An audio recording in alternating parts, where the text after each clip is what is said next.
Labyrinth that is cold, silent, and perpetually dark. Inside the catacombs, ornate paintings and artifacts decorate walls that were filled with human remains. The remains of people who believed that these narrow hallways led to a life after death. For 3 centuries, ancient Christians were persecuted by an oppressive Roman Empire. Their worship was illegal.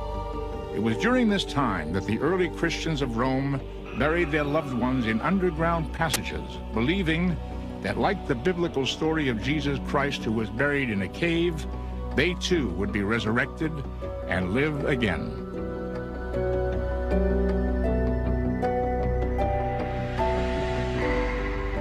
Once these ancient catacombs were finally rediscovered, it was found that there were more than 40 sites which form an elaborate maze of tunnels that crisscross under Rome and contain nearly 5 million bodies. Looking at this collection of hidden cities, it becomes clear that the labors and hopes of the catacomb builders were of such magnitude, it makes these labyrinths one of the great wonders of mankind.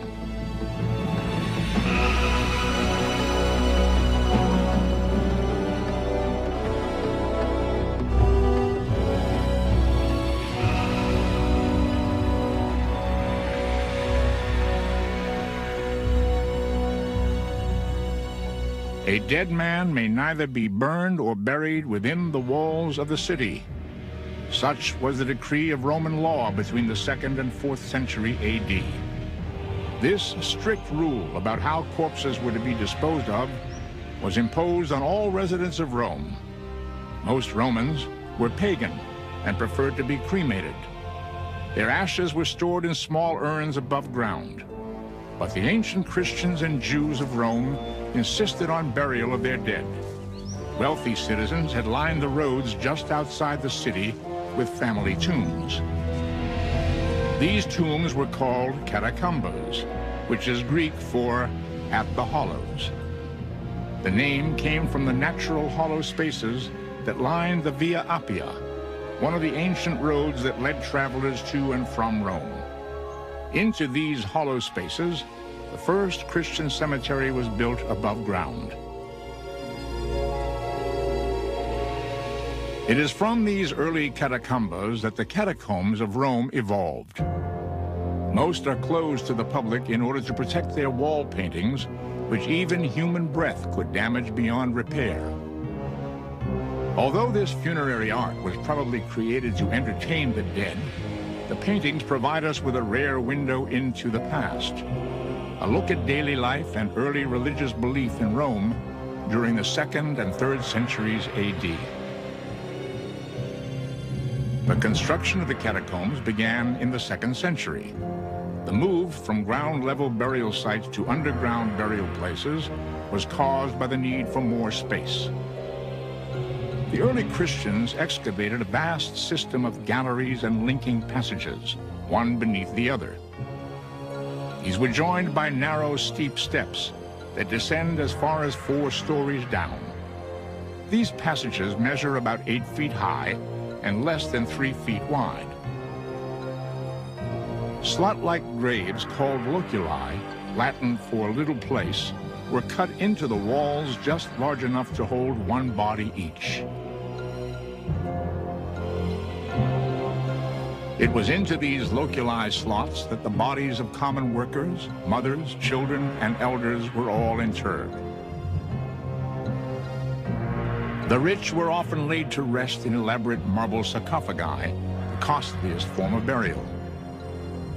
Saints and martyrs who had died for the faith were entombed in an acrosolium. This was a place of honor. It consists of a grave slot that was dug below a semicircular niche, carved into the wall and decorated with symbolic painted figures. Many of the catacombs were named for the saints who were buried inside them.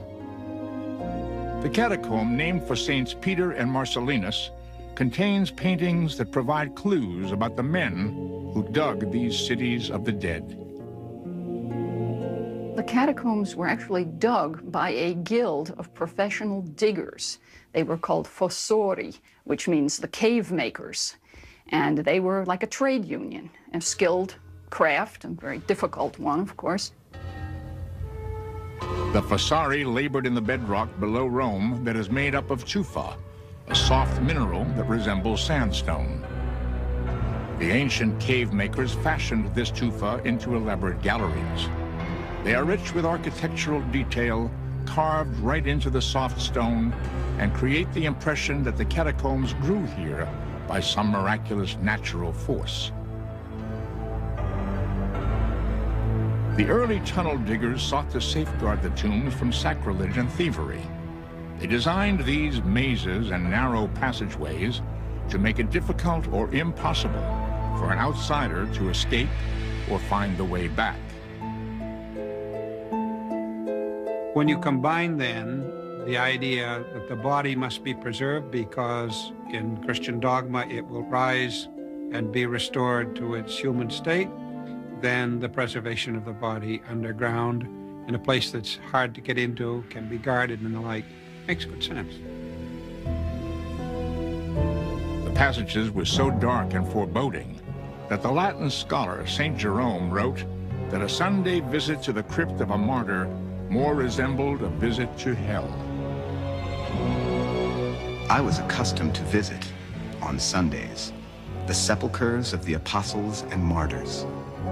And often did I enter the crypts, deep dug in the earth, with their walls on either side lined with the bodies of the dead, where everything is so dark that it almost seems as if the psalmist's words were fulfilled. Let them go down alive into hell. Modern-day visitors still report a sensation not unlike what St. Jerome felt over 1,000 years ago. The experience of entering a catacomb is really not like any other experience I can think of. They are very cold. The temperature drops 40, even 50 degrees. It's damp underground. Today there's just a faintly moldy smell to catacombs, nothing worse than that. But the most striking thing about catacombs is the absolute pitch blackness. And the archaeologist has a flashlight, a very powerful flashlight, but the minute he's out of sight, the minute he turns a corner, it's as if he's not there at all. And that is a very, very unnerving sensation. Here and there, the light, not entering through windows, but filtering down from above through shafts, relieves the horror of the darkness. But again, as one cautiously moves forward, the black night closes round to bring the dreadful silence of the night. St. Jerome, Latin scholar. The only natural light and ventilation in the catacombs came from small openings in the ceiling called lucinati. It was also through these openings that water was brought down to mix with tufa dust to make the mortar needed to seal the slotted graves. The social and spiritual importance of death to the early Christians would lead to more than 2 centuries of catacomb building.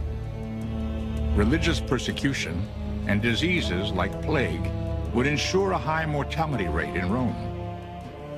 There would be no shortage of corpses whose last wish was to be entombed beneath the city in the catacombs. When Ancient Mysteries returns, uncover arcane ritual burials and the cult of the martyrs.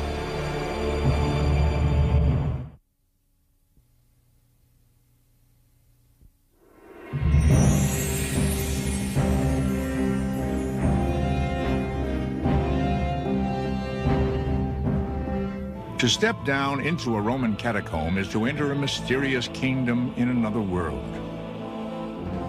The narrow tunnels lead the visitor backward in time nearly 2,000 years.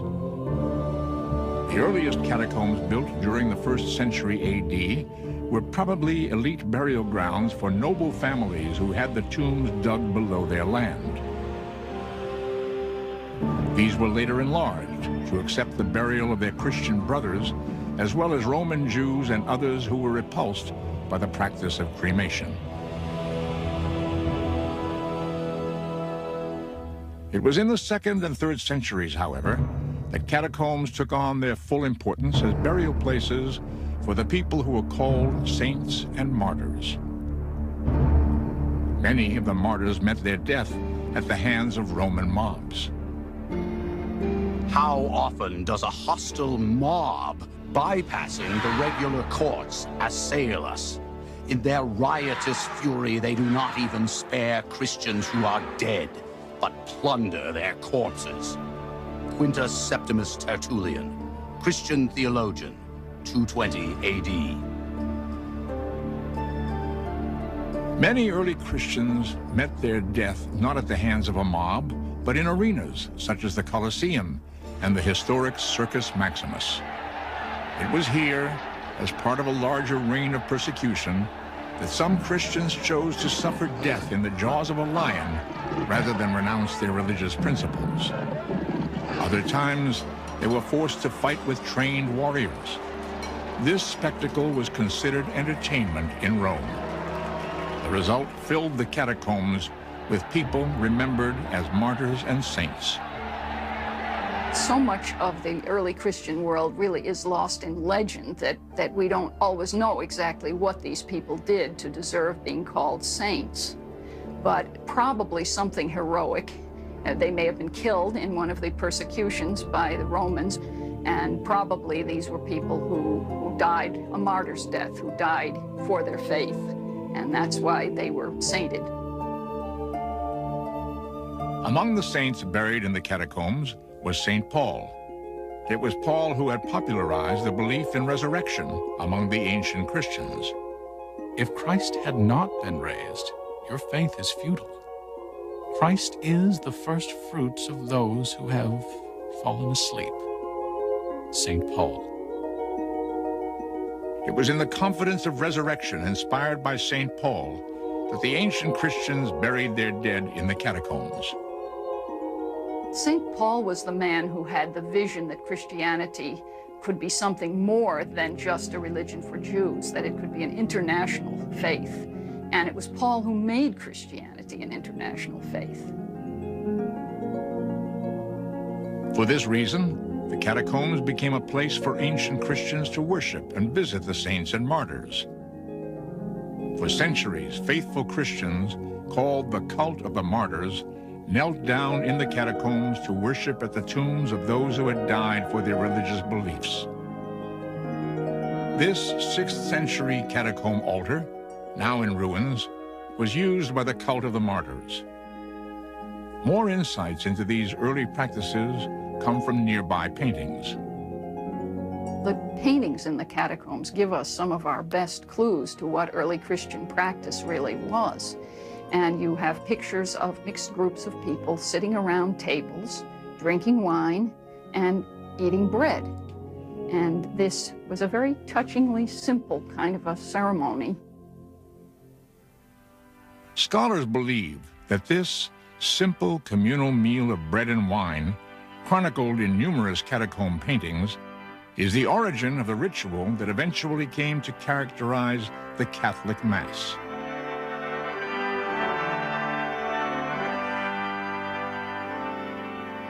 The beliefs that the early Christians expressed in their catacomb art were revolutionary and were eventually adopted by most of the world. Foremost was the belief that death was not the end, but was the gateway to divine deliverance and eternal life. The biblical story of Lazarus, miraculously restored to life by the touch of Jesus after 4 days in the tomb, is depicted on numerous catacomb walls. A wall in the catacomb named Priscilla illustrates the biblical story of the 3 youths in the flames of Nebuchadnezzar. They were 3 young Hebrew boys who had been thrown into a furnace by the king of Babylon during the time the Hebrews were captive in Babylon. And they didn't burn up, thanks to the intervention of God. So this is one of these wonderful, archetypical images of salvation from the jaws of death, which the Old Testament provides in abundance, and which the Christians used as symbols of their own salvation. That just as God saved the 3 Hebrew boys from the fiery furnace of Babylon, so God will save us. Interestingly, the early Christians were reluctant to depict Jesus Christ directly on the catacomb walls. But nearly all catacombs in Rome contain a curious image of the Good Shepherd. The Good Shepherd can be understood in a sense as an image of Christ that reflects a metaphor that Christ used of himself in the gospel narrative. He described himself as the Good Shepherd. And the use of the Good Shepherd in the Christian catacomb is a way of depicting Christ without actually portraying him. Animals of all sorts appear on these walls, as do peacocks that were thought to be symbols of rebirth and eternal life. The catacombs were also decorated with images of a garden. One of the major themes of pagan funerary art in late antiquity, which the Christians absorbed, was the theme of the garden. The afterworld was imagined as a beautiful garden where all of the pleasures of this life were possible. And the imagery in the Christian catacombs takes over many of these garden themes. We find birds and flowers, trellises, garden architecture, depictions of the seasons, of the skies. The early Christians freely adopted Greek and Roman symbols and mythology for inspiration in the catacombs. Many walls depict Hercules, the great mythological hero, who was famous for his courage and strength. Here, Hercules is killing the multi-headed Hydra of Lerna, which could grow 2 new heads for each one it lost. Also intriguing was the early Christian use of dolphin images. Dolphins are Greco-Roman symbols. They're these sea creatures that, according to Greek and Roman mythology, they thought that dolphins carried souls across the seas into the afterlife.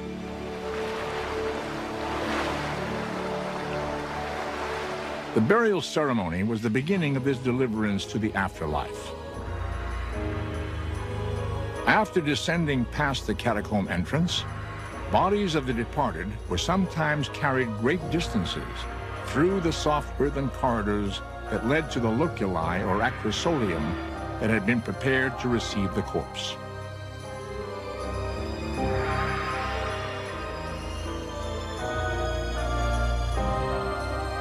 The bodies were not embalmed in the catacombs. They were loosely wrapped in cloth, and they were placed in these slots in the wall, very shallow slots in the wall. And then the tombs were sealed rather loosely, also with stone or clay plaques. After the stone plaques had been placed into the opening of the tomb, mortar, made from tufa dust and water, was applied to seal the gravesite. Onto this was applied an inscription identifying the deceased person and offering wishes for eternal rest.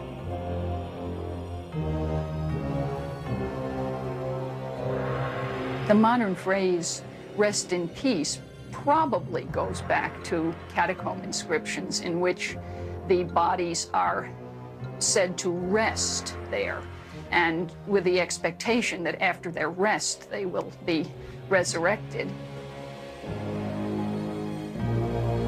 These eternal inscriptions tell us more than the name of a person who lived and died long ago.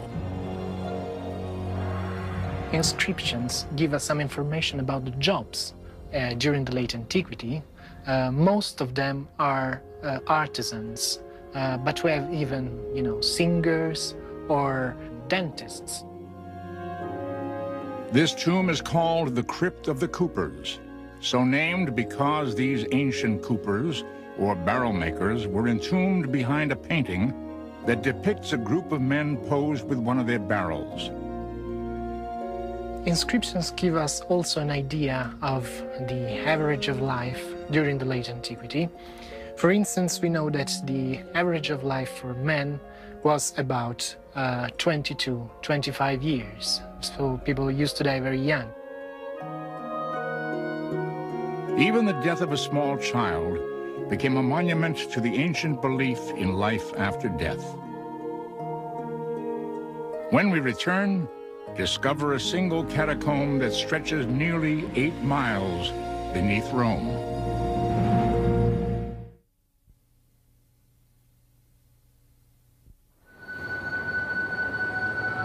There was a time in antiquity when it was said that all roads led to Rome. In 400 AD, the most important road of ancient Rome was called the Via Appia. By this time, the largest and most elaborate catacombs had been built here.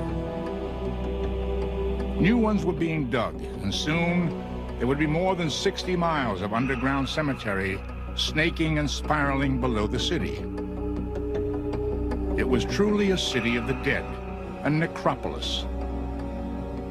This was the largest. The ancient Christians had named it Domitilla.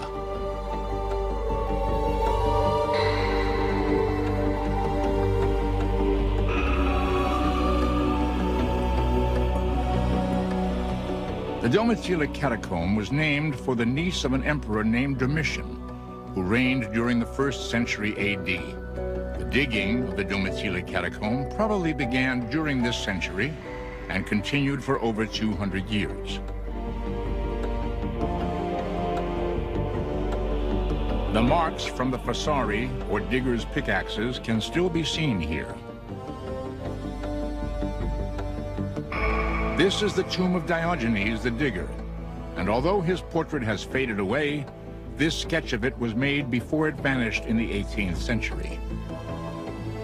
He is buried here at Domitilla, the catacomb that he helped to dig. The walls also depict the image of sailors buried here.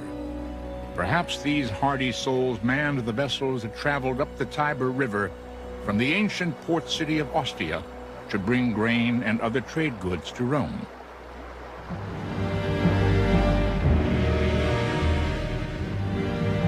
The Domitilla catacomb is a marvel of space and efficiency. With 4 or 5 loculi grave slots dug one above each other in the catacomb, there are at least 10 graves stacked in the walls for every 6 feet of underground hallway. By the end of the 5th century, there were 750,000 people buried in the catacomb tunnels that surround ancient Rome.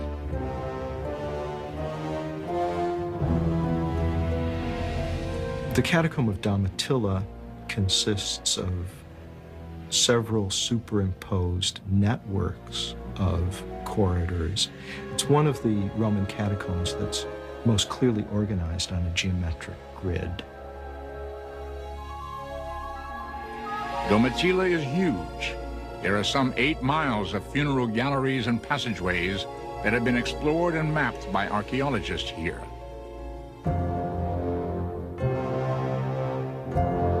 With so many miles of catacombs under Rome, there has grown a long-standing myth that the ancient Christians hid in the catacombs in times of danger or persecution. Silent movies and turn-of-the-century illustrations favored this notion, but scholars and archaeologists challenge the centuries-old belief that these tunnels were used as hiding places. The catacombs weren't built as hiding places. They were built as underground graveyards. And it doesn't take too much imagination to realize why they were very bad hiding places. History tells us that the Roman authorities knew of the existence of the catacombs and where they were under the city. If the ancient Christians needed a refuge, the catacombs could not have been considered secret. The real reason why people couldn't hide down there was the smell. That there are thousands of bodies decomposing down there. The stench must have been unbelievable. And the smell of putrefying human flesh is, extremely distressing and nauseating and psychologically horrifying. And it's poisonous.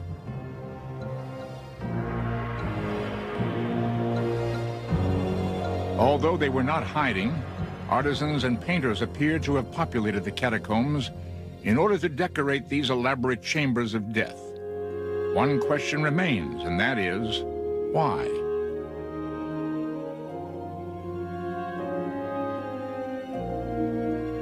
Why should the catacombs be decorated with anything? When you stop to think of it, why should any tomb chamber be decorated with anything? Why should the pyramids of Egypt be decorated inside? People seem to feel that the dead needed that kind of attention and that they needed a pleasant resting place. But this was more than frivolous decoration. The ancient Christians were leaving the departed something important. About 9/10 of all the paintings known in catacombs are Old Testament paintings. Clear symbols of death and resurrection. For example, Jonah, in the three basic things, he sees the whale, he gets swallowed by it, and then he's spit out into the ocean. That's a very common scene, and it is, of course, clear reference to evil and good, to the saved person. The biblical story of Daniel in the lion's den is represented by a nude person standing between two lions. The ancient Christians believed Daniel conquered this danger with prayer. The paintings on the walls of the Roman catacombs often startle present-day observers because of their apparent lack of refinement. Anyone expecting the polish and perfection of the imperial Roman art that was created above ground would probably call these works naive or haphazard. Were the ancient Christians rebelling against the Roman standards of beauty, or was there another answer? The reason the catacomb paintings look slapdash is really very simple. It's that the conditions under which they were painted were so terrible. Pitch dark down there, lit only by flickering torches. It's cold, it's damp, and back then you had this horrendous smell of rotting bodies. No one would want to spend a lot of time down there, and as far as inspiration for great art, I don't think so. Still, it is here in the catacombs that these simple monuments of early Christian Rome allow us to stand between two worlds. An ancient world of purity, faith, and simplicity of worship, and a modern world where the symbols of these time-worn beliefs are fading away. When Ancient Mysteries continues, discover a Jewish catacomb below the Villa of Mussolini.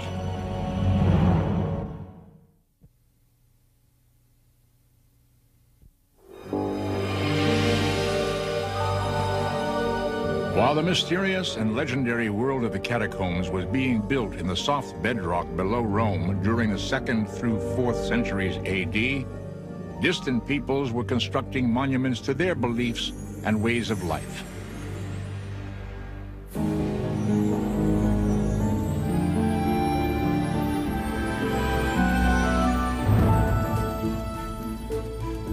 In Central America, the Mayan civilization, unknown in Europe, was erecting its first monuments to the cycles of the heavens and to the Maya rulers who reigned as divine kings.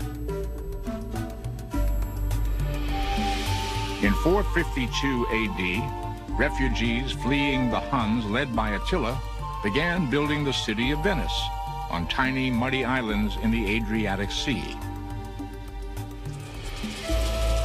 In North America, by 500 AD, the indigenous Mississippi Valley culture was established and had begun to build their mysterious mounds as burial places.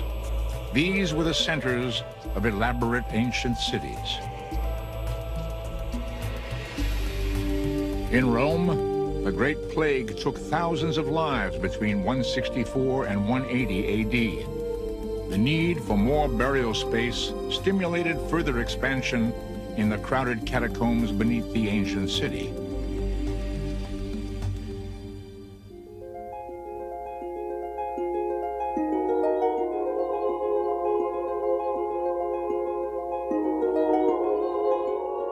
At the same time that the ancient Christians of Rome were tunneling a maze of catacombs beneath their city, another set of catacombs was being constructed and expanded. These were the catacombs of Roman Jews. Well, there have been Jews in Rome since at least 160 BC. The first notice historically we have of Jews in Rome was an emissary sent by Judah the Maccabee to Rome to get help in a war against Syria. More Jews moved to Rome from Alexandria, which was a big Jewish center in Roman Egypt. And so the Jewish community in Rome is actually the oldest continuous Jewish community in the entire Western world. The principal Jewish catacombs are Villa Torlonia to the north and Via Randonini, which lies under the road called Via Appia Antica, site of the original catacombas burial places. Although they may predate the Christian catacombs of Rome, the story the Jewish catacombs tell is timeless.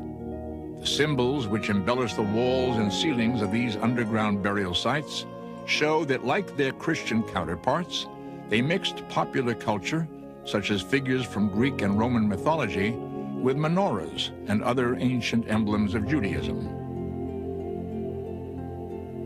The decoration in the Jewish catacombs would be just exactly what you'd expect. Old Testament, the prevalence of the basic Jewish symbols, the menorah above all, but others as well, and Moses figures very highly. In the Jewish non-Christian catacombs, the scenes are gods and goddesses and sometimes daily life and the like. It's very important, I think, to see that the making of a catacomb is not something original on the part of the Christians. The human story these catacombs tell is compelling. Through paintings and tomb inscriptions in the Via Torlonia catacomb, we can still experience a father's poignant tribute to a son who died more than 15 centuries ago. There was a Jewish catacomb inscription in which a man was actually talking about his adopted child, which right there tells you people adopted children in antiquity. And this father says he wishes he could put his son, his dead son, in a golden coffin. And obviously he didn't have the means to do that. And he goes on and he says he was the most sweet child and he was an incomparable little boy. And it feels like he died yesterday, you know. This grief seems so fresh. It is a historic irony that above the Jewish catacomb of Villa Torlonia stands the wartime residence of the fascist dictator Benito Mussolini. During World War II, as he denounced the Jews as strangers in Italy, he lived above a Jewish resting place that was nearly 2,000 years old. There is yet another Roman catacomb that is most curious. This is because it lies over 1,000 miles away from Rome. It is beneath the Egyptian port city of Alexandria. Here, time-worn relics of ancient Egypt can be seen resting alongside Romanesque pillars. The catacomb is called Kom el Shagafa. Inside, we see a place where two cultures have blended into one. Built during the 1st and 2nd centuries AD, at the time when Alexandria was part of the Roman Empire, this magnificent catacomb looks much like the catacombs of ancient Rome. Unlike the Roman catacombs, the dead were lowered down into this one through a shaft, while the living walked down the surrounding spiral stairway. Soon, the catacomb begins to display the curious mix of Egyptian and Roman culture that is seen above ground. A ritual chamber is guarded by the images of the serpent. They are Egyptian symbols of protection. A Above the serpent is the head of Medusa, a symbol of protection used by the Romans. Like its counterparts in Rome, Combe el Shagafa was illuminated by the same shafts the Romans called lucinati. Mysteriously, one chamber, named for Emperor Caracalla in 217 AD, held the bones of both men and horses. Perhaps they died together in battle, but the tomb has not revealed the true reason. Inside a smaller burial chamber, the acrosolium are carved out of soft limestone. They are decorated with traditional Egyptian scenes of mummification. On each side of the burial niche are curious Roman statues. The figures of a wealthy man and woman who were buried here stand gazing out from behind ancient stone eyes. No inscription survives to inform us of who these Romans were or what brought them here to Alexandria. They would never know that the days of underground cemeteries were coming to an end. By 313 AD in Rome, Constantine the Great had decreed that Christianity would become a legal religion of the Roman Empire.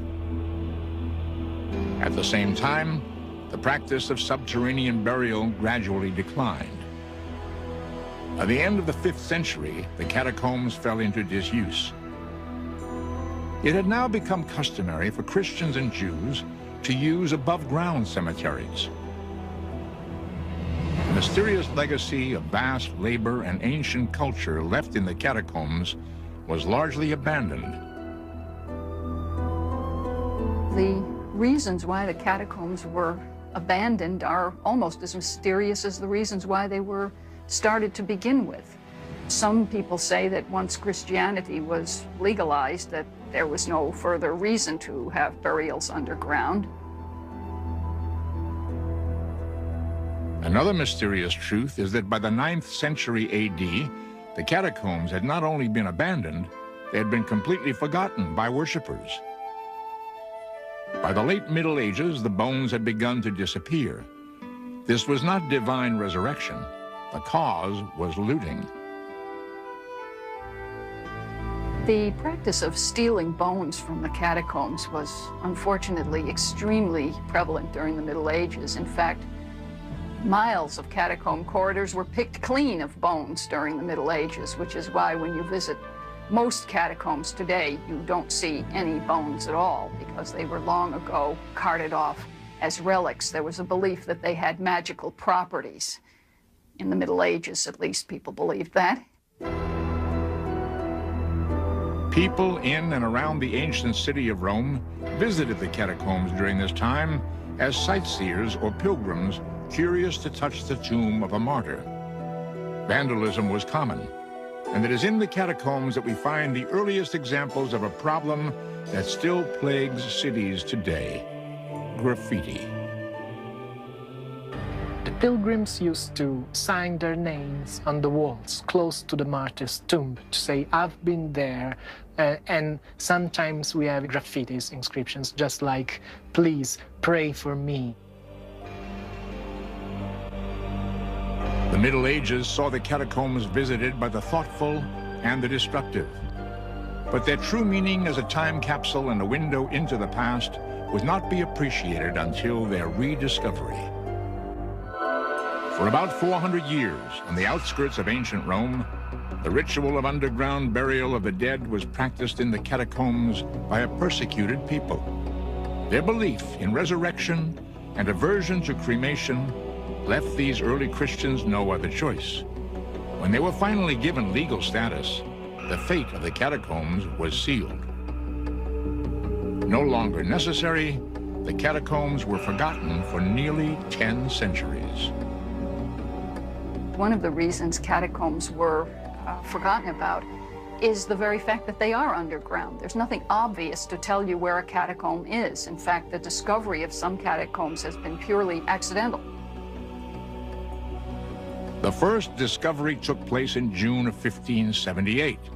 when by chance some workmen digging a cement mine near Rome came upon an underground cemetery, a catacomb. This stimulated one of the most industrious investigators of this period. He was Antonio Bosio, whose published work, Roma Sotterranea, or Underground Rome, contained notes and descriptions of his explorations of miles of tunnels and burial galleries. This earned him the reputation as the Columbus of the catacombs. Modern archaeologists owe much of their understanding of these ancient tunnels to another man. His name was De Rossi. The study of the Roman catacombs takes another great leap forward with the appearance of Giovanni Battista de Rossi in the 19th century, who continues to a large extent the work of Bosio in documenting the Roman catacombs, but also attempts to place it on a new scientific basis.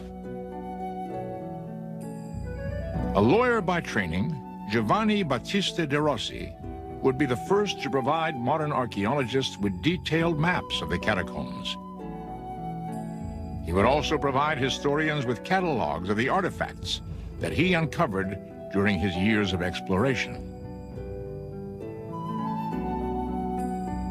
The work of De Rossi helped to confirm the modern understanding of the use of ceremonial objects in the catacombs.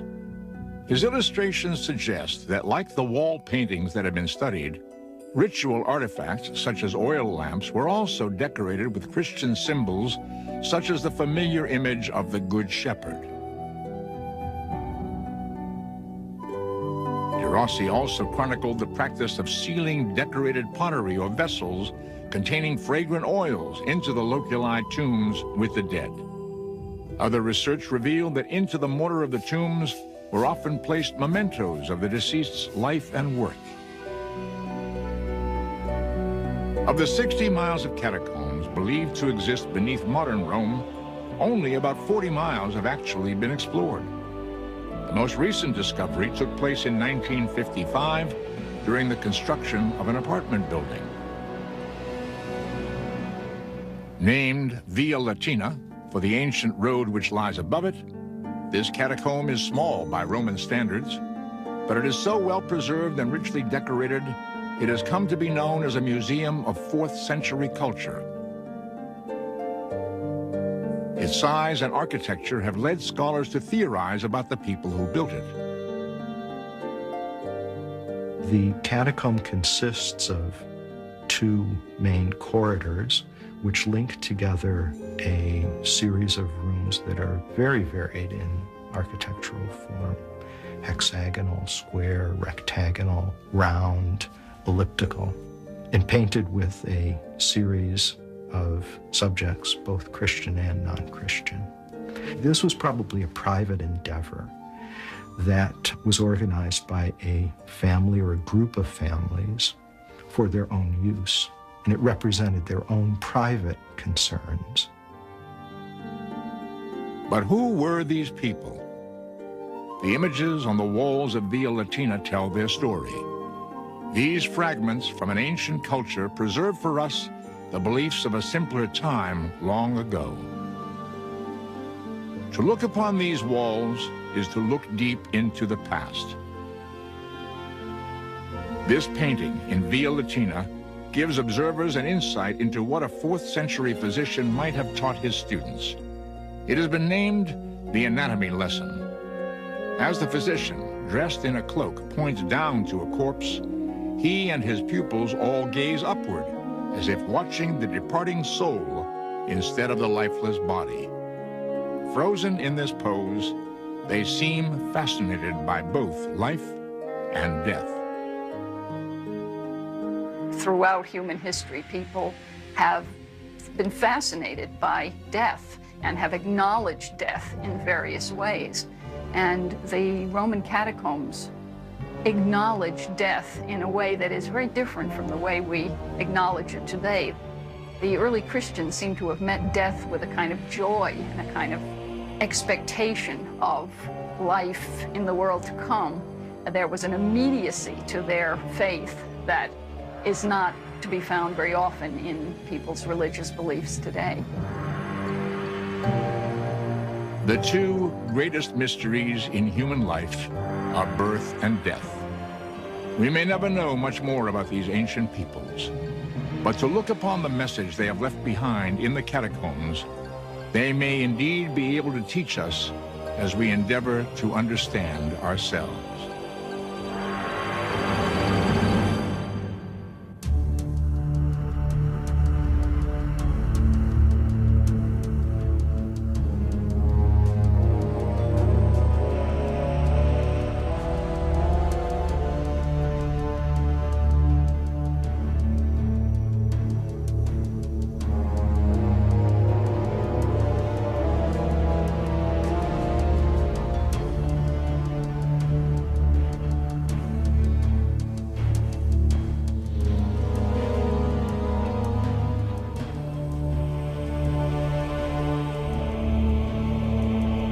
Above ground.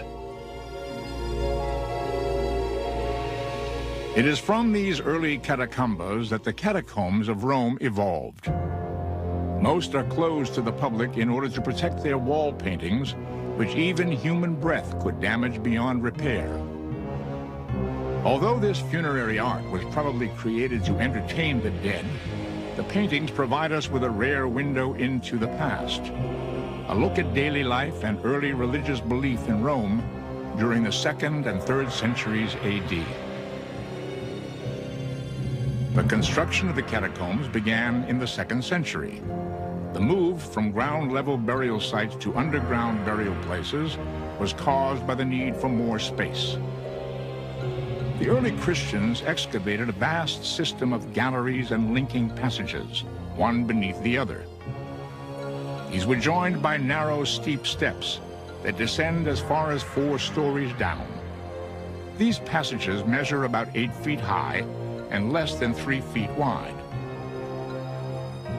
Slot-like graves called loculi, Latin for little place, were cut into the walls just large enough to hold one body each.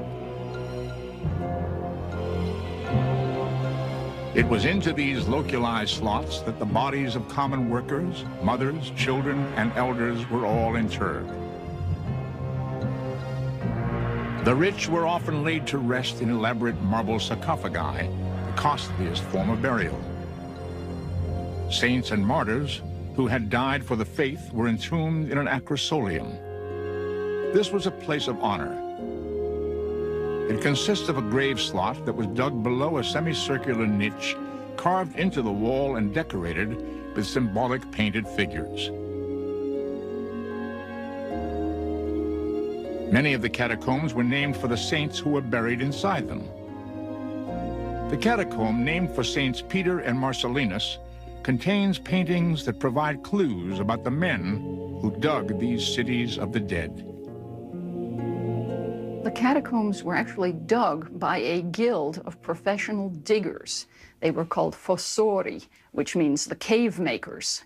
And they were like a trade union, a skilled craft, a very difficult one, of course. The fossari labored in the bedrock below Rome that is made up of tufa, a soft mineral that resembles sandstone. The ancient cave makers fashioned this tufa into elaborate galleries. They are rich with architectural detail, carved right into the soft stone, and create the impression that the catacombs grew here.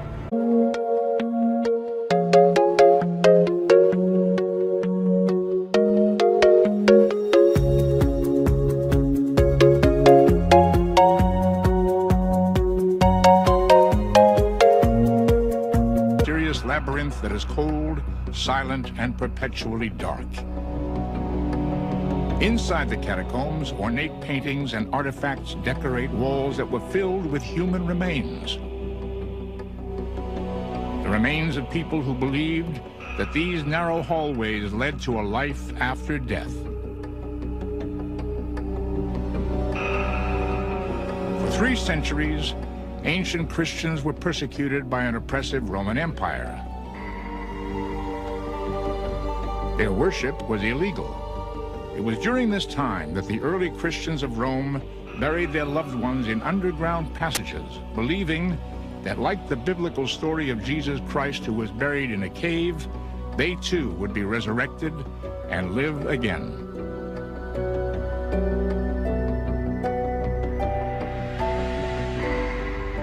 Once these ancient catacombs were finally rediscovered, it was found that there were more than 40 sites which form an elaborate maze of tunnels that crisscross under Rome and contain nearly 5 million bodies. Looking at this collection of hidden cities, it becomes clear that the labors and hopes of the catacomb builders were of such magnitude, it makes these labyrinths one of the great wonders of mankind.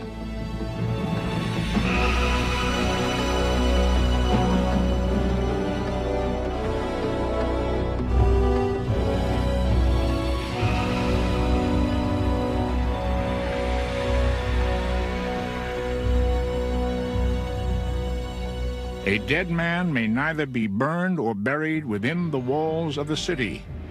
Such was the decree of Roman law between the 2nd and 4th century AD.